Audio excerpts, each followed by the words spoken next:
Hi everyone. So I wanted to talk about a few strategies that you can use to access land in urban spaces.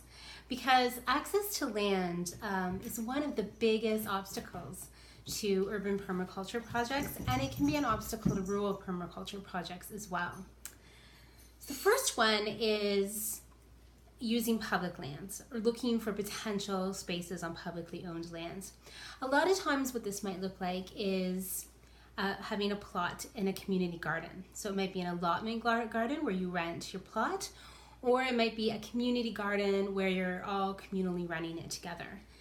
But you can look for those types of projects. Sometimes there are limitations to those projects in terms of how many permaculture techniques you're allowed to practice. So in my community garden in London, for a long time, there was a rule that you weren't to plant any perennials. And when I first started gardening there, they also used to just plow all the community garden plots every single year, no matter what. Thankfully, over time, some of that has changed because of pushback from gardeners. So if you are in a community garden or a public space where there are rules like that, you can either try to push back and try to get the rules changed, giving compelling arguments, of which there are many, for why it should be changed, or you could just plant the things you want to anyway, and then if you get in trouble, you can just ask for forgiveness. But one note about community gardens, as someone who has had a community garden plot for many years and also run programs in community gardens, is that you want to make sure you plant things that are not going to take over your neighbor's plots as well. So I would, for example, never plant comfrey in a community garden. It really takes over. It's really hard to get rid of. If I was to plant a perennial, I'd plant something that is very well behaved. That's just one thing to keep in mind. It can be really helpful to have some allies in city governments, especially if you want to do some sort of project on public land. There's a few city staff people that I've known over the years and truly are friends. But they are very helpful when it comes to applying for grants and kind of giving me tips about how to work with other city departments. And just to be clear, they don't help me get the grants, but they let me know grants were coming up. They let me know what grants I might want to apply for and what type of projects might fit into a certain grant and not another. So it's really useful to have allies in city government or of a city councilor as well. Another thing is, if there is an opportunity to sit on some sort of committee with the city and you think you can handle it, that can be a really good way to kind of put permaculture practices into effect in city spaces. So I'm on two committees in my city. One is the what's it called? It's like the advisory committee for the new urban agriculture strategy that my city has put together. And the other is a community garden advisory committee. So, those are ways that I can talk about permaculture and talk about the need for public spaces for different permaculture or urban agriculture projects. So if you have opportunity to do that, I highly recommend it.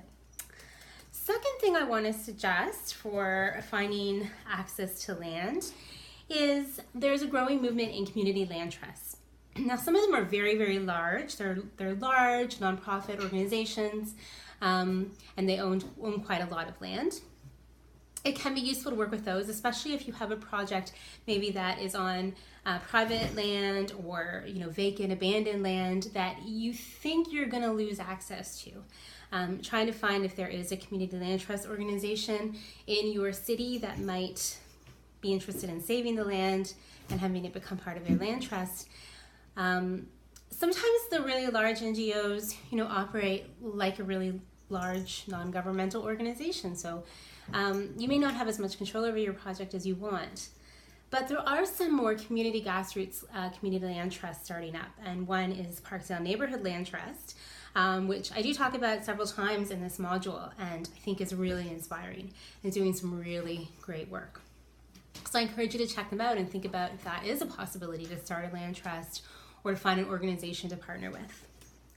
The third strategy that I wanted to mention is using somebody else's property. So you might have a neighbor that's not using their backyard and doesn't mind if you put a food forest in it. You might have a friend or an acquaintance or even a family member. This can be awkward because you need to approach someone and ask them, and there's always a chance they'll say no. But it's a really great way to build community, to make really great connections with people. It's a really great way to exercise your social permaculture strategies that you're going to learn. And so this is an excellent way to build a really connected neighborhood. And I encourage you to just take some chances and try it out. The worst someone can say is no, and then maybe you'll find someone else. The fourth strategy I wanted to mention is just accepting that you might only have access to temporary spaces. So if you rent, you're not sure how long you're going to be there, kind of just accepting it, being okay with the idea that you're nurturing this piece of land for only a short period of time, and then you're going to move on. And maybe the next person will nurture it, maybe they won't, but while it was there and while you were nurturing it, you were helping to create a more healthy, connected ecosystem in the city. This can be a hard one, but I also think it can be a really good one for those of us living in a settler society like the United States and Canada, to think differently about land, to think of ourselves as caretakers of the land, but not as owners of it. And it can actually be a good practice in doing that. So accepting temporary access is number 4. Fifth strategy is gardening in containers. So if you only have a balcony, if you only have a rooftop, if you only have a very small outdoor space. I once lived in an apartment where I rented the upper part of a house, and then all I had were like the steps that led down, or the outside stairs that led down from my apartment. But I put containers all along the side and grew a lot of herbs and some perennials as well. So growing in containers is actually a really great way to practice intensive small-scale projects, which is one of the principles of permaculture, is to do intensive small projects.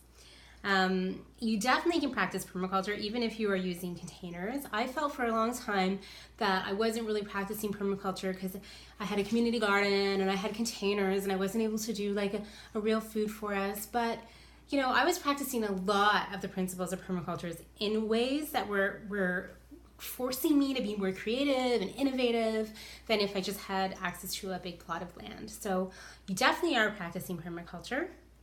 It's a really tricky skill to keep alive containers and plants. Like in one way, it's easy to grow containers and plants in containers, not containers and plants. But if you get more sophisticated about it and are trying to create like guilds and communities, that's a really sophisticated skill that you're learning. Using containers is also a great way to reuse things you find at thrift stores and garage sales and on garbage day in your neighborhood.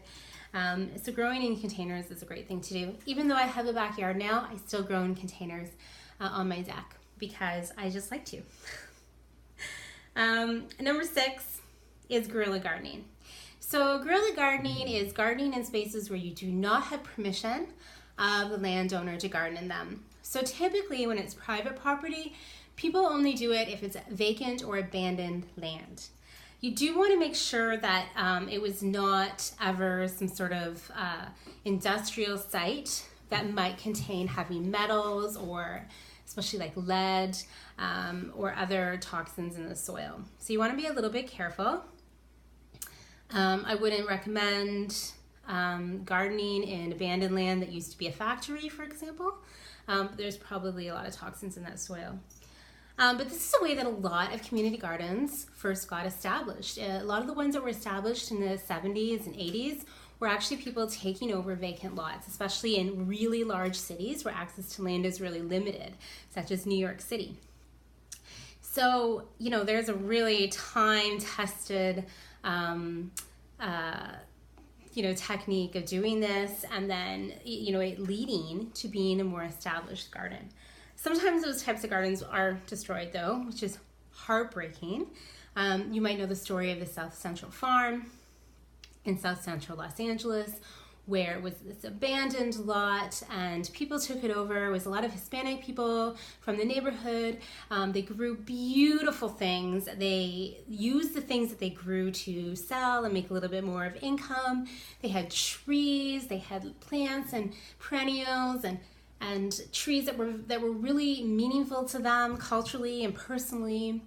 And it was destroyed after a pretty long struggle, and a lot of people got involved in it. And it was hard. It's heartbreaking when that happens. But just like that, accepting temporary land, it's still amazing that it happened.